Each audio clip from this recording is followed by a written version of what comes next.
जय श्री राम भाइयों एवं बहनों। आज एक बहुत ही अलौकिक विषय को लेकर के आपके सामने आया हूं। ये विषय इस प्रकार का है जहां ये विषय साइंस को भी मात दे रहा है, साइंस को भी सोचने पे मजबूर कर रहा है और कई साइंटिस्ट इस पर रिसर्च भी कर रहे हैं। तो दूसरी तरफ एक आम व्यक्ति हो या एक भक्त हो, उसकी भी एक जिज्ञासा है कि इस विषय को लेकर के वो जितना ज्यादा जान सके वो जानना चाहता है। आइए इस अलौकिक विषय को लेकर के हम आपका स्वागत करते हैं हमारे चैनल अपना भारत अपनी संस्कृति में। अक्सर ये देखा जाता है कि भारत देश में जो हमारा हिंदू धर्म है और इस धर्म को नीचा दिखाने के लिए या इस धर्म को एक कुंठित मानसिकता के तहत दर्शाते हुए लोग क्या करते हैं, लोग खासकर विदेश के लोग, और आजकल तो इस देश में भी ऐसे नालायक पैदा हो गए हैं जो अपने ही देश की संस्कृति, अपने ही धर्म को नीचा दिखा रहे हैं। इसके लिए उन्होंने बहुत अच्छा एक सिस्टम डेवलप कर लिया है। वो हमेशा ये चीज कहते हैं कि भाई देखो, जो आपका जो धर्म है, आपकी जो संस्कृति है वो साइंटिफिक नहीं है, आपकी संस्कृति में कोई साइंस नहीं है। साइंस और उन्नत साइंस जिसे बोलते हैं वो तो विदेशी परंपरा में है, आपकी संस्कृति एकदम साइंटिफिक नहीं है। ये विषय इसलिए आज डिस्कस करना जरूरी हो गया है कि मैं बताता हूं कि इस देश की संस्कृति में क्या साइंस है और क्या नहीं, और आपकी संस्कृति से कितनी ऊंची हमारी इस देश की संस्कृति है, कितनी ज्यादा साइंटिफिक है। ऐसे कई घटनाएं इस देश में है, ऐसे कई चीजें इस देश में है जिसको मैं अगर आपके सामने जिक्र करूं, जो कि अभी हम अपने चैनल के माध्यम से लगातार कोई ना कोई ऐसी बातें हमारे धर्म से जुड़ी हुई, हमारी संस्कृति से जुड़ी हुई, इस विज्ञान से जुड़ी हुई हम डालते रहेंगे। और ऐसे कई सारे टॉपिक है जिसका उल्लेख एक वीडियो में तो हो नहीं सकता है। एक छोटा सा वीडियो लेकर के आता हूं और मैं आपको बताता हूं इस देश की संस्कृति क्या है, इस देश की संस्कृति का साइंस से जुड़ाव क्या है। आप सोच में पड़ जाएंगे कि क्या ऐसा वास्तव में इस देश में है। यह विषय बहुत कम लोगों को मालूम है और आश्चर्यचकित करने वाला विषय। चलिए कहानी की ओर चलते हैं और हम चलते हैं द्वापर युग में। द्वापर युग समझ रहे हैं, त्रेता युग में राम हुए और द्वापर युग में श्री कृष्ण हुए। त्रेता युग में जब राम हुए तो उन्होंने बाली का वध किया, और जैसा कि आप सभी को कहानी के माध्यम से ये ज्ञात होगा कि इसी बाली ने द्वापर युग में एक पुनर्जन्म लिया, एक नया जन्म लिया, और उसका नाम पड़ा जरा। क्योंकि राम जी ने बाली का वध किया था, इसलिए द्वापर युग में वही विषय दोहराता है, और इस बार जरा के हाथ से श्री कृष्ण की मृत्यु होती है। श्री कृष्ण अपना पैर पेड़ के पीछे करके लेटे हुए थे, और दूर से जरा जो एक शिकारी था उसको लगता है कि एक हिरन है छुपी हुई जो पेड़ के किनारे से झांक रही है, और वो तीर चला देता है। अनजाने में वो तीर श्री कृष्ण के तलवे पे लगता है और श्री कृष्ण की मृत्यु हो जाती है। विषय यहां से शुरू होता है। आपको पता होगा कि जब श्री कृष्ण मृत्यु को प्राप्त हो जाते हैं तब जरा को कुछ समझ में नहीं आता है और वो श्री कृष्ण का अंतिम संस्कार करते हैं। और अंतिम संस्कार करने के लिए वो लकड़ी इकट्ठे करते हैं और श्री कृष्ण की जो शरीर है उसको अंतिम क्रिया करते हैं और आग से उसको जलाने की कोशिश करते हैं। सब कुछ, पूरा शरीर जल के राख हो जाता है, लेकिन आश्चर्य की विषय है कि उनका दिल जो है वो धड़कता रहता है और वो जलता नहीं है। इसको देखकर जरा बहुत ज्यादा परेशान हो जाता है कि ये क्या हुआ, पूरा शरीर जल गया लेकिन इनका जो दिल है वो नहीं जल रहा। वो जरा इस दिल को बार बार जलाने की कोशिश करता है, श्री कृष्ण के दिल को, लेकिन वो दिल जलता नहीं है। अच्छे से अगर ध्यान दिया जाए या पुरानी कहानियों को सुना जाए तो ये दिल बाकी सामान्य दिलों की तरह नहीं था, एक मांस का टुकड़ा नहीं था। ये जो दिल था एक अलग प्रकार का स्ट्रक्चर था जो कि मांस का नहीं बना हुआ था, इसलिए वो जल नहीं रहा था। अब साइंस इसे किस भाषा में जानता है, किस भाषा में डिफाइन करता है, मुझे नहीं पता, लेकिन आगे की कहानी कुछ इस प्रकार है कि दिल को बार बार जलाने की कोशिश करते हुए भी वो दिल जलता नहीं है। जब जरा उसको हाथ में लेता है तो एक अलग प्रकार का झटका पड़ता है उस दिल से। कहने का अर्थ है साइंस की भाषा में कि उस दिल से एक अलग प्रकार की एनर्जी निकलती है। हो सकता है वो इलेक्ट्रिक की शॉक्स दे रहा हो, या हो सकता है वो किसी अलग प्रकार का वाइब्रेशन कर रहा हो, लेकिन एक झटका महसूस होता है जो कि काफी तीव्र रहता है। उसको हाथ में ले पाना मुश्किल होता है, इसलिए जैसे ही वो हाथ में लेता है उसके हाथ से बार बार वो छूट जाता है। झटका बहुत तेज दे रहा था। एक आम इंसान का दिल तो ऐसा कर नहीं सकता। हम सभी जानते हैं कि कृष्ण एक इंसान नहीं थे, एक मानव नहीं थे, आम मानव, वो महामानव थे। इसलिए शायद उनके शरीर की रचना कुछ इस प्रकार से हुई कि उनके शरीर में एक आम दिल नहीं था, या उस प्रकार उस समय की टेक्नोलॉजी क्या होगी, या वो एक अलग प्रकार का दिल था जो कृष्ण के अंदर इनबिल्ट किया हुआ था। ये सब शोध का विषय है जो साइंस आज भी कोशिश कर रहा है खोजने का। और ऐसा नहीं हो सकता, ये भी सोचना गलत है, क्योंकि हमारे कई पुराने इतिहास में आप देख चुके हैं कि बैटरी बनाने की टेक्नोलॉजी से लेकर के जो पहला रॉकेट जो एक दूसरे पर छोड़ करके मारा जाता था वो महाभारत काल में उपयोग हुआ है। मतलब बैटरी आज साइंस बताता है कि आज से कुछ 100 साल पहले 150 साल पहले उसका आविष्कार हुआ है, लेकिन महाभारत 5000 साल पहले हुआ था, तभी उस बैटरी का आविष्कार हो चुका था, उस रॉकेट का आविष्कार हो चुका था। युद्ध में इन सब चीजों का उपयोग किया जाता था। इलेक्ट्रिसिटी कैसे जनरेट की जाती है जिंक प्लेट से, उसका फॉर्मूला सहित कई किताबों में आपको संस्कृत के श्लोकों के माध्यम से पता चलेगा। खैर आगे बढ़ते हैं। कथा अनुसार जब उसको समझ में नहीं आता है कि इस दिल का क्या करें, और ये दिल जैसे मैंने बताया कोई साधारण दिल था नहीं, एक भविष्यवाणी होती है, और भविष्यवाणी के तहत उसको ये समझ में आता है कि ये दिल को एक लकड़ी के बक्से में बंद करके पानी में बहा दिया जाए, और वो वही करता है। जो दिल जला नहीं रहता है कृष्ण भगवान का, उस दिल को लकड़ी के एक बक्से में बंद करके जरा उसको विसर्जित कर देते हैं, और वो बहते बहते चल जाता है। इस जरा की मृत्यु हो जाती होगी आने वाले समय में, और ये एक बार फिर पुनर्जन्म लेता है, और इस बार जो है उसका जन्म होता है विश्ववासु के रूप में, जो कि एक ट्राइबल क्षेत्र का आदिवासी व्यक्ति था।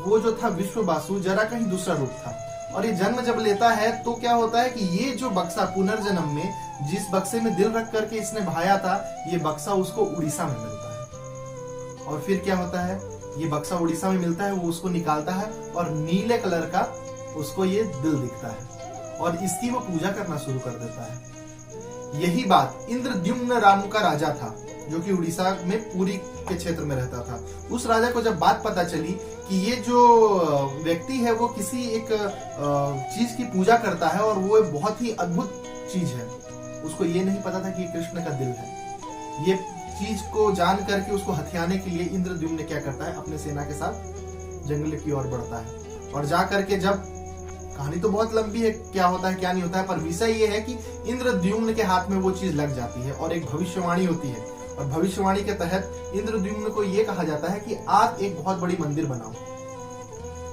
उनके सपने में भगवान कृष्ण आते हैं और बोलते हैं कि आपको एक बहुत बड़ा मंदिर बनाना है, वही मंदिर जिसे आप जगन्नाथ मंदिर बोलते हैं पुरी का, वो मंदिर बनाना है आपको। और ये दिल को जिस लकड़ी के डब्बे में, वो बड़ा सा डब्बा था, बड़ा सा बक्सा था, उस लकड़ी के बक्से में जिस बक्से में दिल रख के ले गया था, उसी लकड़ी के टुकड़े से आपको मूर्तियां तैयार करनी है, और उस मूर्ति को तैयार करके ये दिल जो है उसके अंदर स्थापित कर देना है।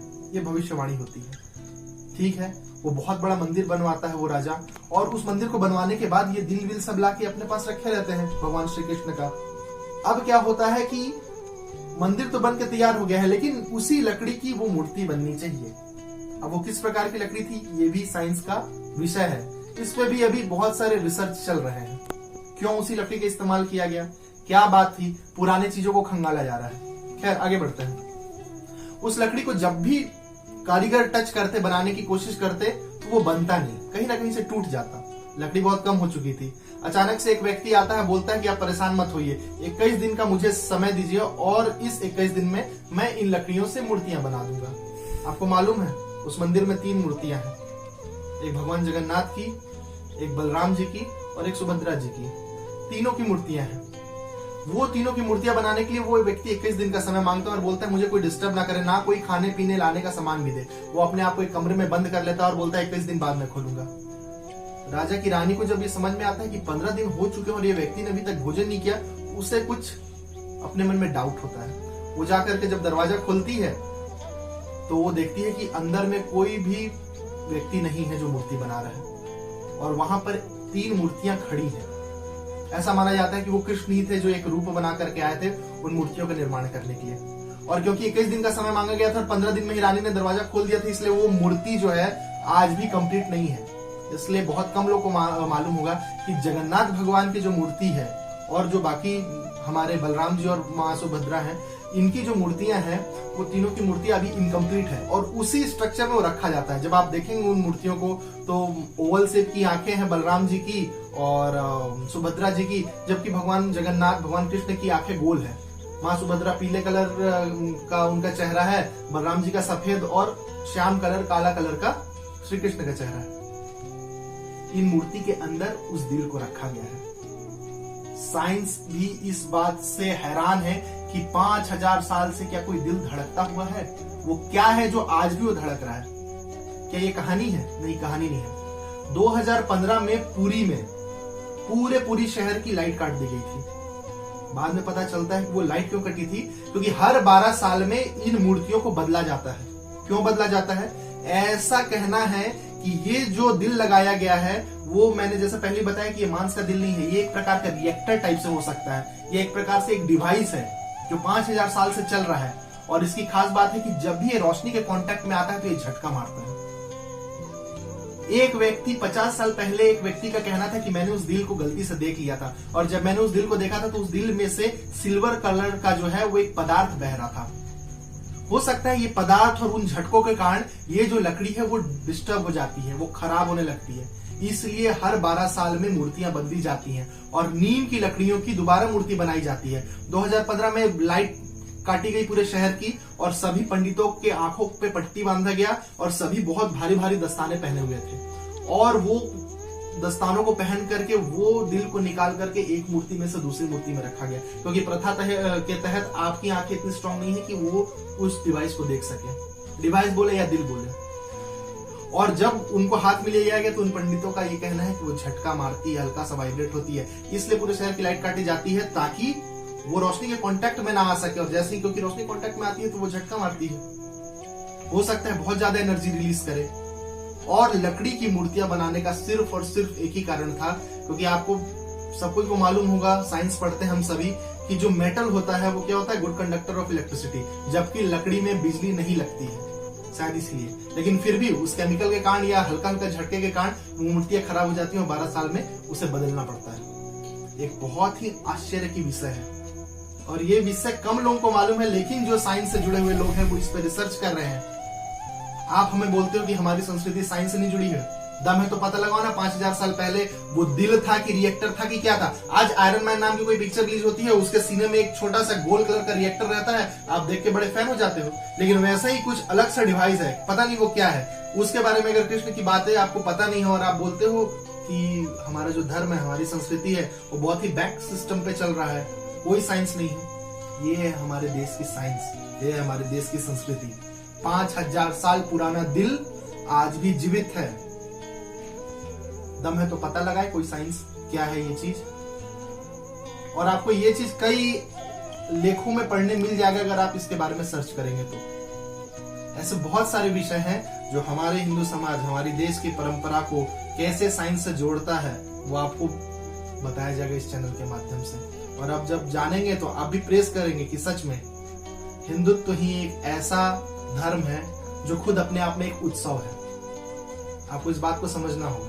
भाइयों बहनों, ये जो पूरा विषय डिस्कस किया ये तो भगवान श्री कृष्ण के हृदय से संबंधित था। आइए साइंस को कुछ और आश्चर्य में डालते हैं, साइंस को कुछ और आश्चर्य में डालते हैं, यही जगन्नाथ मंदिर को लेकर के।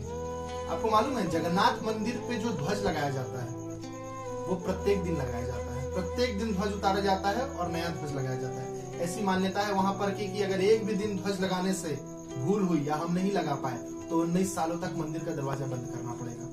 ये साइंस का विषय नहीं, विषय साइंस का ये है कि जो भी ध्वज लगता है आप हर दिन ध्वज बदलते हो, लेकिन उसमें एक कॉमन चीज देखी जाती है, जिधर हवा बहेगा ध्वज उसके विपरीत उड़ता है। ऐसा पूरे पृथ्वी में कहीं नहीं है, जिधर हवा बहती है उसके विपरीत ही ध्वज लहराता है, पहला। दूसरा, भगवान जगन्नाथ के मंदिर में 7 मटकों में प्रसाद बनता है। आश्चर्य होगा ये जान करके कि जो मटका सबसे नीचे रहता है उसका प्रसाद सबसे पहले पकने के बजाय जो मटका सबसे ऊपर रहता है उसका प्रसाद पहले पकता है। और अगर 2 लाख लोग दर्शन करने आते हैं और सभी प्रसाद पाते हैं, या 10 लाख लोग दर्शन करने आते हैं सभी प्रसाद पाते हैं, मटके का प्रसाद उतना ही रहता है, कभी भी बढ़ी हुई क्वांटिटी में नहीं बनाया गया। प्रत्येक दिन उतना ही नाप के बनाया जाता है, लेकिन कभी ऐसा नहीं हुआ कि किसी को प्रसाद ना मिला हो। ये साइंस है, खोज के दिखाओ। तीसरा विषय ये है कि जो सुदर्शन चक्र मंदिर के ऊपर लगाया गया है, उस सुदर्शन चक्र को शहर के किसी भी कोने से देखेंगे आप तो आपको लगेगा कि वो सुदर्शन चक्र आपकी तरफ मुंह करके लगा हुआ है किसी भी तरीके से। अगर आपका एक दोस्त मंदिर के इस साइड है तो उसको लगेगा कि हमको जो है वो सुदर्शन चक्र फेस किया हुआ है, और अगर आपका दोस्त मंदिर के पीछे साइड में तो उसको लगेगा कि हमारे तरफ वो फेस किया हुआ है। ये तीसरा आश्चर्य। चौथा आश्चर्य, सिंह द्वार बोला जाता है। मंदिर का जो प्रवेश द्वार है उसको, मुख्य द्वार, उसको सिंह द्वार बोला जाता है। जब आप मंदिर में सिंह द्वार के तहत आप एंटर करते हो तो क्योंकि वो जगन्नाथ भगवान का मंदिर समुद्र के किनारे है, तो आपको समुद्र की लहरें की आवाज सुनाई देगी, पूरे समुद्र की पानियों की आवाज आपको कान में सुनाई देगी। लेकिन जब आप सिंह द्वार प्रवेश कर जाते हो और एक बार आपने प्रवेश किया, आप उसी डायरेक्शन में वापस दरवाजे से बाहर निकलिए, आपको कान में उन लहरों की आवाज सुनाई नहीं देगी। मतलब जब जाते हैं उस डायरेक्शन में तो सुनाई देती है, लेकिन सिंह द्वार प्रवेश करके 1 फीट भी अगर आप आगे गए और फिर वहां से वापस उसी डायरेक्शन में आए तो आपको वो आवाजें सुनाई नहीं देंगी। खोजो क्यों होता है ऐसा। हमारे धर्म को ना जान करके उसको अनसाइंटिफिक बताने वाले इसके बारे में क्या कहना चाहते। एक और विषय बताता हूँ। भगवान जगन्नाथ मंदिर के ऊपर से ना कोई प्लेन गुजरता है, ना ही कोई चिड़िया क्रॉस करती है। बरमूडा ट्रायंगल के बारे में आपने बहुत प्रचारित किया, क्यों? क्योंकि वो विदेश में था। आज पता चल चुका है बरमूडा ट्रायंगल कोई ऐसा आश्चर्यचकित चीज नहीं है, जबकि पानी के सतह के नीचे ऐसे कई चोटियां हैं जिसमें कि कोई ना कोई चीज टकराती है, वो टूटती है, गिरती है। इसलिए वहां पर भी बहुत सारे रडार सिस्टम लगा दिए गए हैं। उन रडार सिस्टम जो है वो हमें मदद करते हैं कि कैसे जहाजों को उधर से आर पार कराया जाए। और अब एक्सीडेंट नहीं होता है, पहले समय में होता था। लेकिन इसका क्या जवाब है कि जगन्नाथ मंदिर के ऊपर से एक चिड़िया भी नहीं उड़ती है। प्लेन जाने की बात तो छोड़ो, ये भी एक आश्चर्य की विषय है। और एक बहुत अच्छी बात है जगन्नाथ मंदिर के बारे में कि जगन्नाथ मंदिर का कोई भी परछाई क्रिएट नहीं होता है। सूर्य किसी भी डायरेक्शन में रहे, ऊपर रहे, नीचे रहे, अगल रहे, बगल रहे, कितने भी कोण में वो उगे, जगन्नाथ मंदिर का परछाई क्रिएट नहीं होता। ऐसे बहुत सारी चीजें हैं जो हमारी संस्कृति में हमको मिले हैं।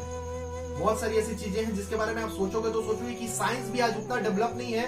पता नहीं ऐसा क्या था उस समय के लोगों में जो इतना ज्यादा डेवलप्ड क्रिएशन करते थे। भारत देश के कई मंदिरों के बारे में देखने को मिलेगा कि आप सोच से परे है। वो आज भी चीज साइंटिस्ट मशीनों की मदद से नहीं कर सकते थे। उस समय कुछ तो रहा होगा, कुछ तो साइंस रहा होगा, कुछ क्या, बहुत कुछ, जो आज का साइंस वहां तक नहीं पहुंच पा रहा है। खैर, ऐसे और भी विषय को जानने के लिए हमारे चैनल को लाइक करें, सब्सक्राइब करें और इस वीडियो को जितना हो सके ज्यादा से ज्यादा शेयर करें, ताकि हमारे ये जो विषय है भगवान श्री कृष्ण रिलेटेड और हमारा धर्म को साइंस से जोड़ने का रिलेटेड, ये सब लोगों तक पहुंचे।